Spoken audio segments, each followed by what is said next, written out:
I used to think love meant building something together. Turns out, some people prefer demolition. The concrete mixer churned beside me, its mechanical rhythm as steady as my heartbeat once was. I guided the wet cement into the forms we'd built that morning, watching it settle into place with the same care I'd once put into laying the foundation of my marriage. 8 years ago, I thought Lisa and I were building something that would last. Now, standing in the Arizona heat with concrete dust coating my work boots, I could see how wrong I'd been.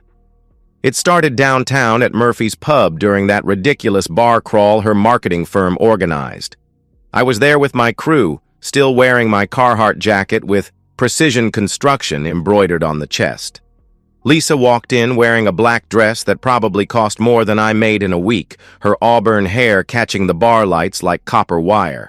She was everything I wasn't, polished, sharp-tongued, ambitious in ways I'd never understood.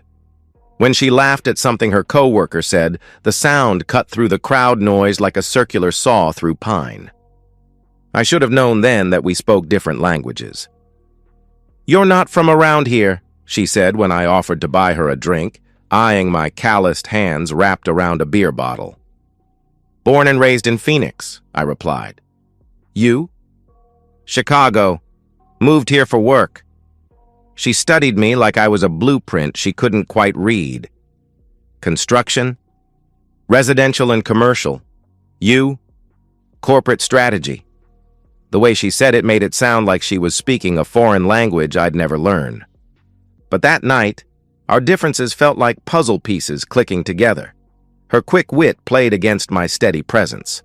She made me laugh with stories about office politics. I grounded her with simple observations about the world she seemed to float above. When I walked her to her car, she kissed me with a hunger that suggested she'd been living on corporate cafeteria food for too long. "I don't usually date blue-collar guys," she admitted. "I don't usually date women who use the phrase blue-collar," I said back. She laughed, genuinely this time, and I thought I'd found something real.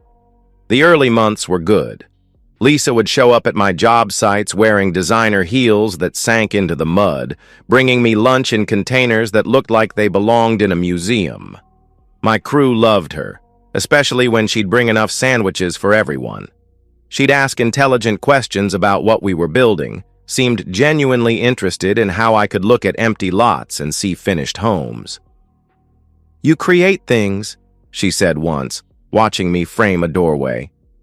"That's more than most people can say about their jobs." I built us a future in my mind, room by room. The shift was so gradual I almost missed it. Lisa got promoted to senior account manager, then regional director. Her salary doubled, then tripled mine.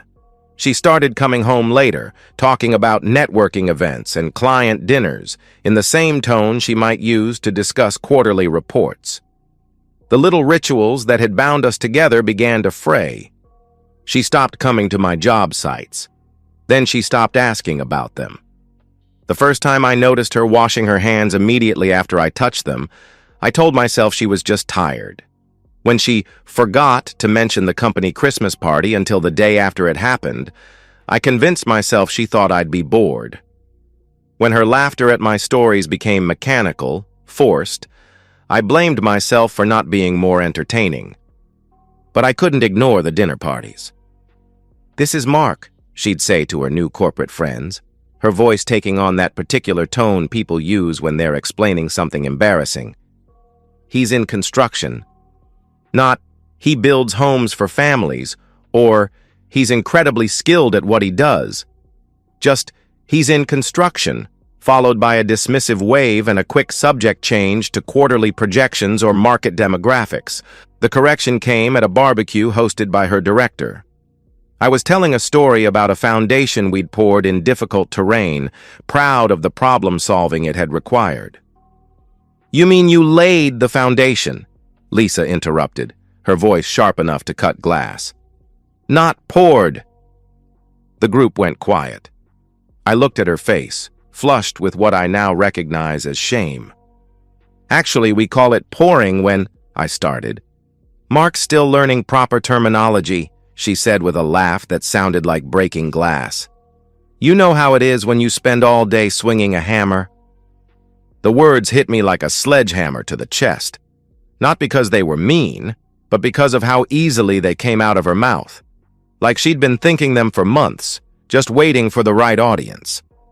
I excused myself to get another beer and stood by their granite countertop, looking out at their manicured lawn, finally understanding what I'd been too blind to see.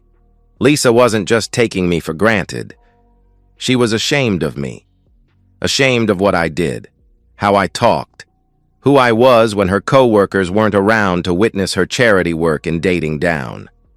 That night, lying beside her in our bed, the bed I'd built with my own hands, I stared at the ceiling and made a decision. I started paying attention, really paying attention, and what I saw made my hands shake, not from fatigue, but from rage. The clock read 2:47 a.m. when I gave up trying to sleep and studied Lisa's face in the moonlight filtering through our bedroom blinds. She looked peaceful, almost innocent. Her auburn hair spread across the pillow like spilled paint. If I squinted, I could almost see the woman I'd fallen in love with 8 years ago. Almost. But I'd spent too many years reading blueprints to ignore structural problems when they were staring me in the face. I started small, the way you start any construction project, with careful observation and measurement. Lisa's phone had become Fort Knox over the past 6 months. Always face down, always password protected, always within arm's reach. She'd take it to the bathroom, to get coffee, anywhere she might be separated from it for more than 30 seconds. The next morning, she left it charging on the kitchen counter while she showered.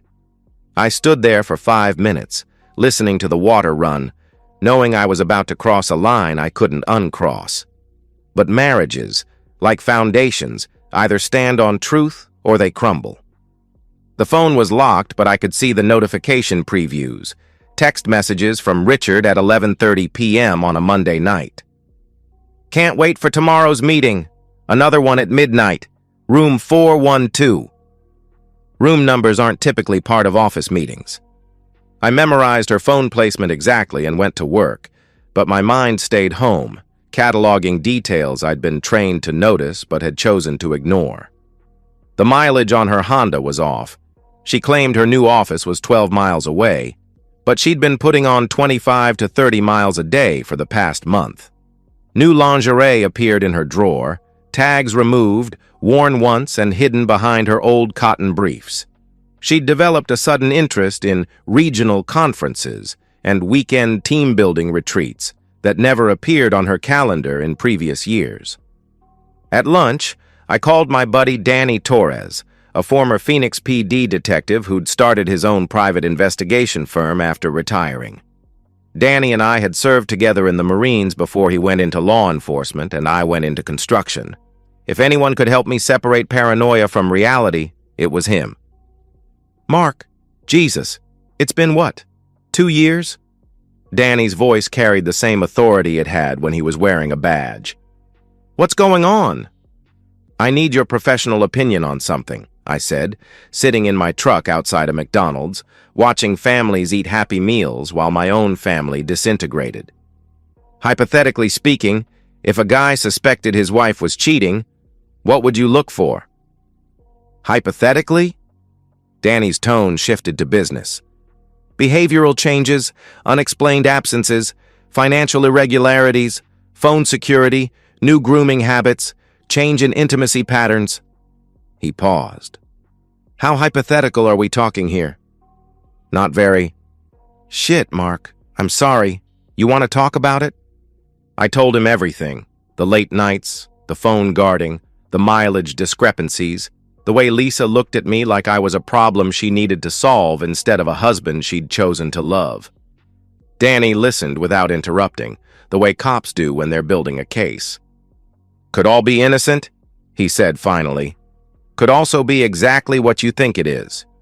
You want to know for sure? Yeah. It'll cost you. And once you know, you can't unknow it. How much? For you? $500 a day plus expenses. This kind of surveillance usually takes 3 to 5 days to establish a pattern. $500 was what I made in a long day on a good job, but living with uncertainty was eating me alive from the inside out. When can you start? Send me her photo and work schedule. I'll start tomorrow. That evening, Lisa announced she had a work retreat coming up the following week. 4 days in Sedona, she said, not quite meeting my eyes as she chopped vegetables for dinner with unusual enthusiasm. Team building, strategic planning, that sort of thing? Sounds important, I said, watching her face carefully. It is. Richard, my director, thinks these retreats are crucial for department cohesion. The way she said Richard's name, with just a fraction too much familiarity, confirmed what my gut already knew. Richard Castellanos? The one you've mentioned before? Yes. He's been incredibly supportive of my career development. Her knife work became more aggressive. These retreats have been really beneficial. I'm sure they have. Something in my tone made her look up sharply, but I kept my expression neutral.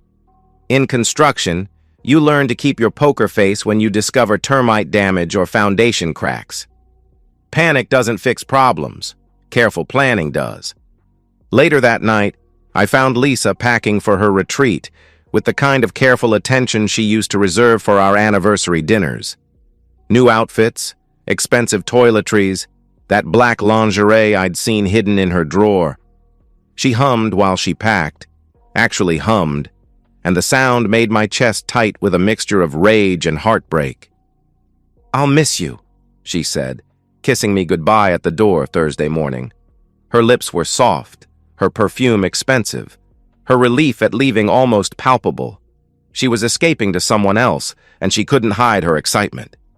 4 days, I said, holding her close one last time. 4 days, she agreed, pulling away with a smile I finally recognized as guilt wearing a happy mask. I watched her Honda disappear around the corner, then went inside and called Danny. "She just left for her retreat," I said.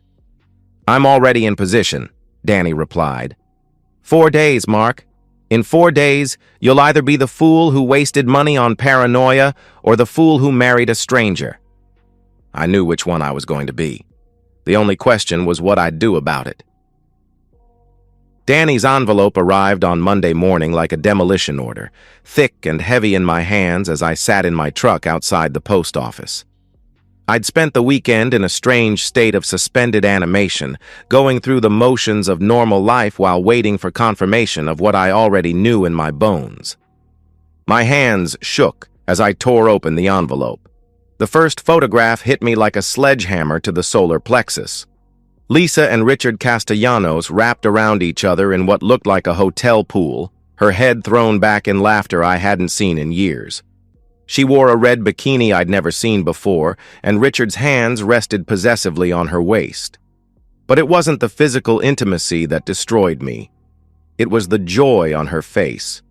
Pure, unguarded happiness that she hadn't shown me since the early days of our marriage. The next photo showed them at an intimate dinner, candlelight flickering between them as they leaned across a small table, fingers intertwined. Lisa wore the pearl earrings she'd told me her boss gave the whole team as a Christmas bonus. Apparently, the whole team was a team of one. More photos followed in devastating sequence. Richard kissing Lisa's neck as she closed her eyes in pleasure, the two of them entering a hotel room, his hand on the small of her back. Lisa wearing the gold necklace she'd claimed came from her quarterly bonus. Each image was time-stamped and location-stamped. But the last photo was the one that cut deepest. Lisa and Richard in hotel bathrobes on a balcony, sharing coffee and looking out at the Sedona red rocks. They looked like a couple, not two people having an affair, but two people building a life together. She looked at him the way she used to look at me, before I became an embarrassment to be managed rather than a partner to be loved. I sat in that truck for 20 minutes, studying the evidence like a crime scene investigator, noting every detail. The timestamps showed a pattern spanning the entire 4-day retreat, every moment documented. She hadn't just been cheating, she'd been living a double life. Danny's report included background on Richard Castellanos, 43 years old, married to Claire Castellanos for 18 years, father to 2 teenagers, senior director at Lisa's firm for the past 5 years. He owned a house in Scottsdale worth $800,000, drove a BMW, and had a reputation at the company for mentoring younger female employees. His wedding ring was clearly visible in several photos, catching the light as he touched my wife. This wasn't just an affair. It was a pattern, a systematic abuse of corporate authority that had probably destroyed other marriages, other families.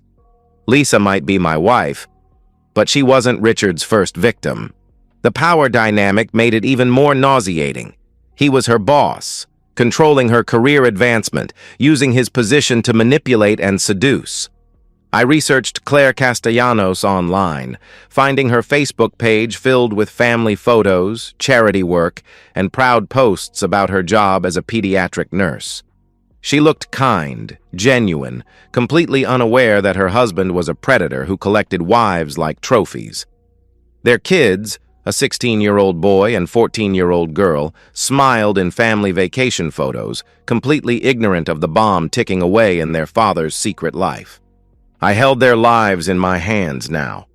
These photos could destroy not just my marriage, but Richard's marriage, his career, his children's sense of security. The weight of that responsibility should have given me pause, made me consider gentler options, private confrontations, marriage counseling. Instead, it made me furious. Lisa came home Friday evening glowing like she'd spent 4 days at a spa. She cooked my favorite dinner, grilled salmon with rice pilaf, and suggested we take a vacation together, maybe drive up to Flagstaff for the weekend. Her performance was flawless, every gesture calibrated to suggest a wife who'd missed her husband, who'd spent 4 days thinking about how to improve their marriage. "How was the retreat?" I asked, cutting into my salmon. "Productive. Really productive." She smiled, but something flickered behind her eyes. "Richard thinks our department is really coming together as a team." Richard thinks a lot of things, apparently. If she caught my tone, she didn't show it. He's been a great mentor, very hands-on with his management style. I almost laughed at the unintentional accuracy of that statement. I'm sure he has been. After dinner, she suggested we watch a movie, something romantic. She cuddled against me on the couch, her head on my shoulder, occasionally stroking my arm with absent affection. It was a perfect imitation of the wife I'd fallen in love with, except for one detail that confirmed everything.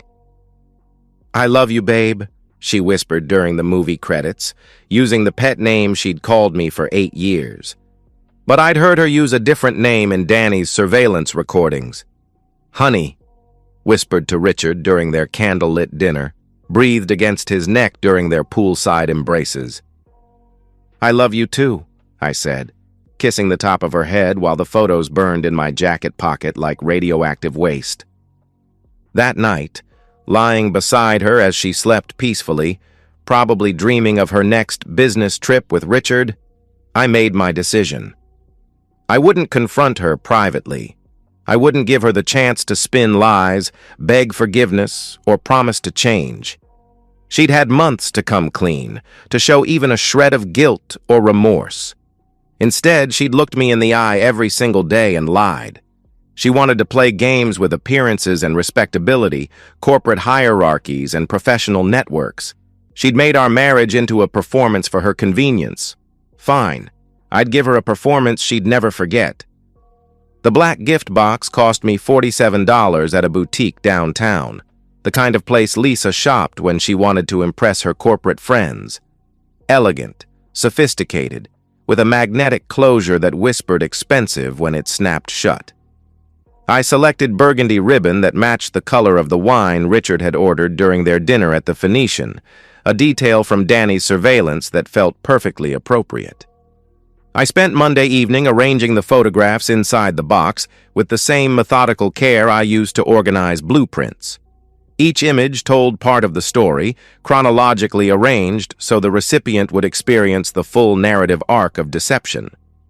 The poolside embrace as the opening act, the intimate dinners building tension, the hotel room entries for the climax, and finally, that devastating balcony photo as the conclusion, two people building a future on the ruins of their existing marriages. The note took me 3 drafts to get right. Too much anger would make it look unhinged. Too little would diminish the impact. I settled on elegant simplicity, handwritten in my best penmanship on cream-colored cardstock. For my beautiful, beloved wife, here is a gift that I thought would be perfect for you. I know how much you value honesty and transparency in all your professional relationships. The irony was sharp enough to cut glass, but delivered with the same loving language she'd been using to lie to my face for months. Tuesday morning, I watched Lisa get ready for work with the detached fascination of an engineer studying a machine he was about to dismantle. She stood before our bedroom mirror, practicing confident smiles, adjusting her blazer, checking her makeup. Her morning routine had become more elaborate lately. Better foundation, more expensive lipstick, perfume applied with strategic precision to pulse points. "Big day today?" I asked, sipping coffee and watching her transform herself into the woman Richard Castellanos thought he was stealing. "Department meeting. Richard wants to present our quarterly numbers to the regional directors." She checked her reflection one final time. "Could be important for advancement opportunities. I'm sure it will be memorable." Something in my tone made her glance at me sharply, but I kept my expression neutral, the same face I wore when clients asked about cost overruns or construction delays. Professional, controlled, revealing nothing. "I might be home late," she said, kissing my cheek with lips that tasted like lies and expensive cosmetics. "These meetings sometimes run long." "Take all the time you need," I said. At 10 a.m., 30 minutes after Lisa's meeting was scheduled to begin, I drove to her office building and personally delivered the box to reception. The young woman behind the desk, Sarah, according to her nameplate, smiled when she saw the elegant packaging. "Special delivery for Lisa Henderson," I said, playing the part of devoted husband with the same commitment Lisa had put into playing faithful wife. "She's in a meeting, but I wanted her to have this when she gets out." "How sweet," Sarah said, clearly charmed by the romantic gesture. "Anniversary?" "Something like that." Danny was already in position across the street with a telephoto lens and professional patience. I'd asked him to document the aftermath, to capture the moment when Lisa's carefully constructed corporate image imploded in real time. The first text came at 10:47 a.m. "Package delivered to meeting room." She looks excited. I was mixing concrete at a residential job site, the physical labor helping me maintain focus while my marriage exploded across town. The mechanical rhythm of the mixer matched my heartbeat as I waited for Danny's updates. 10:52 a.m. "She's opening it. Invited 2 co-workers to watch." Lisa always did love an audience for grand gestures. I imagined her in that sterile conference room, surrounded by colleagues, preparing to showcase her husband's thoughtfulness. The anticipation in her voice as she untied the burgundy ribbon, the dramatic pause before lifting the lid, the moment when romantic expectation collided with devastating reality. 10:53 a.m. "Holy shit, Mark. Her face just... Jesus." 10:54 a.m. "Photos everywhere. Co-workers backing away." 10:55 a.m. "Castellanos just walked in. He's white as a sheet." The images flooded my phone over the next 10 minutes. Lisa's face crumbling in high-definition color, her carefully applied makeup running in mascara streaks. Co-workers standing frozen around the conference table as intimate photographs scattered like fallen leaves. Richard Castellanos staring at evidence of his own predatory behavior spread across corporate furniture. The HR director's grim march down the hallway with security behind her. 11:15 a.m. "Both of them called upstairs. Security's standing by." 11:30 a.m. "She's in the parking lot. Crying. Throwing up." The physical reaction didn't surprise me. Lisa had built her entire identity around professional success and social respectability. Watching it disintegrate in front of her colleagues, seeing her carefully maintained image replaced by evidence of her betrayal, would feel like death. 11:45 a.m. Castellanos just got escorted out. Box of personal items. 12:30 p.m. She's been terminated. Cleaning out her desk now. I finished pouring the foundation that afternoon with steady hands and a clear mind. The concrete settled into perfect form, level and true, ready to support whatever structure would be built on top of it. Solid foundations require proper materials, careful preparation, and absolute integrity. Cut corners or use inferior components, and everything built on top eventually collapses. Lisa came home at 3:17 p.m., her Honda pulling into our driveway with the erratic speed of someone barely maintaining control. I heard her pounding on our front door, screaming explanations and apologies through the wood, her voice raw with desperation. "Mark, please! I can explain everything. It's not what you think." But it was exactly what I thought.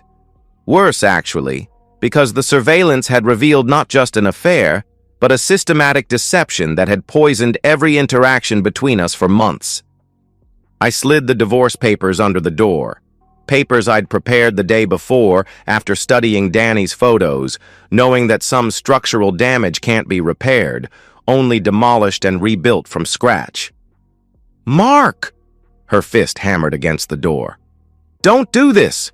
We can work through this!" But there was no we to work through anything with.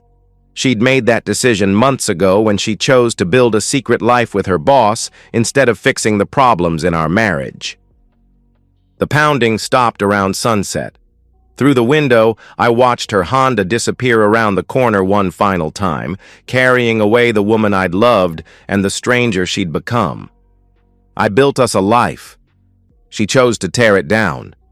Now she could see what happened when someone who actually knew about construction got to work. The aftermath unfolded with the systematic efficiency of a controlled demolition, each collapse triggering the next in a cascade of consequences that exceeded even my calculated expectations. Claire Castellanos received her own anonymous package on Wednesday, exactly 24 hours after Lisa's corporate meltdown. I debated whether to involve Richard's family directly, but his children deserved to know what kind of man their father really was before they started making their own relationship choices. Danny's surveillance had revealed this wasn't Richard's first affair, just his most photographed one. Claire filed for divorce within 48 hours of opening her burgundy-ribboned box. 18 years of marriage dissolved in the time it took her to flip through evidence of her husband's systematic betrayal. Arizona is a community property state, which meant she'd get half of everything: the house, the retirement accounts, the BMW. Richard would also be paying alimony and child support while starting over at 43 with a destroyed reputation. The company moved swiftly to contain the scandal. Richard lost not just his job, but his executive pension, forfeited due to violations of corporate ethics policies. Lisa's termination was classified as dismissal for cause, which meant no severance package, no COBRA benefits, no professional references. Both of their names went into the industry databases that track workplace misconduct, effectively blacklisting them from major corporate positions in Phoenix. The news spread through their professional network with viral efficiency. Corporate environments thrive on gossip, and the story of a senior director caught in an affair with a subordinate, exposed through photographs delivered during a department meeting, became legendary. Lisa's attempts to rebuild her reputation failed before they began. She was now that woman who'd had an affair with her married boss, whose personal life had exploded in spectacular public fashion. I maintained strategic silence throughout the fallout, never gloating, never explaining, never dignifying the few mutual friends who called seeking gossip with detailed responses. When people asked where Lisa was, I simply said she'd moved out. When they pressed for details, I told them to ask her directly. Let them discover the truth the same way I had, through careful observation and patient investigation. My co-workers at the construction site noticed my improved mood, but respected blue-collar discretion. Danny Torres brought me a beer the following Friday and said simply, "Hell of a job, Marine. Precision demolition at its finest." That was the only commentary I needed. Lisa took a job in Tucson within a month, a significant step down in both responsibility and salary. Her confidence, that sharp-edged ambition that had initially attracted me, had been sandblasted away by public humiliation. She'd gone from regional director to assistant account manager, from corporate strategy to basic client services. The fall was exactly as far as her betrayal had been deep. Richard's divorce proceedings became a master class in financial devastation. Claire's attorney subpoenaed his company records, revealing a pattern of affairs with subordinates spanning 5 years. The evidence transformed what could have been an amicable separation into a complete asset seizure. His children chose to live with their mother full-time and requested supervised visitation only. The family camping trips and baseball games Richard had once enjoyed became awkward, court-mandated meetings in public spaces. The social consequences extended beyond legal proceedings. Richard's Scottsdale Country Club membership was quietly revoked after other members complained about his presence making their wives uncomfortable. His adult softball league asked him to leave mid-season. The professional networks he'd spent 20 years building evaporated as companies became reluctant to associate with someone whose personal conduct had become a cautionary tale. I found unexpected peace in routine. Morning coffee tasted better. Work felt purposeful rather than obligatory. The house seemed larger without Lisa's constant criticism and manufactured crises. I didn't date, didn't seek sympathy, didn't explain myself to anyone who hadn't earned the right to hear the truth. 6 months later, Lisa sent me a handwritten letter. She'd tracked down my address through mutual friends, despite our complete lack of contact since the divorce was finalized. The letter was 8 pages of explanations, justifications, and requests for forgiveness. She claimed Richard had manipulated her, that the power dynamic had made her vulnerable, that she'd never meant to hurt me. She talked about therapy and personal growth, about understanding her mistakes and wanting to make amends. I read it once, sitting in my backyard beside the fire pit I'd built during our 2nd year of marriage. Then I fed the pages to the flames, watching her words transform into smoke and ash. Some structures could be repaired, reinforced, restored to their original integrity. Others were so fundamentally compromised that demolition was the only option. She'd taught me the difference between building something that lasts and building something that looks good until the first real stress test. I was still building. My business was thriving, my reputation solid, my foundation unshakable. I just wasn't building with inferior materials anymore. The fire consumed her letter completely, leaving only clean ash that I swept into my garden the next morning. Good soil requires organic matter, decomposed remnants of things that once lived, but no longer served their original purpose. I had houses to build, futures to construct, foundations to pour with precision and integrity. The past was ash and fertilizer now, useful only for what could grow from its remains. Some lessons are worth learning, even when they come at the cost of everything you thought you wanted. And so, we've reached the end of today's story. Was it what you expected, or did it take a twist you didn't see coming? I'm curious to hear your thoughts. Share them in the comments below, and let's get a conversation going. If this story kept you hooked, make sure to hit that like button. And if you're new here or just haven't subscribed yet, now's the perfect time to join our community. I bring you fresh, captivating stories every day, so click that subscribe button and turn on notifications so you never miss out. Thanks for watching, and I'll see you in the next one.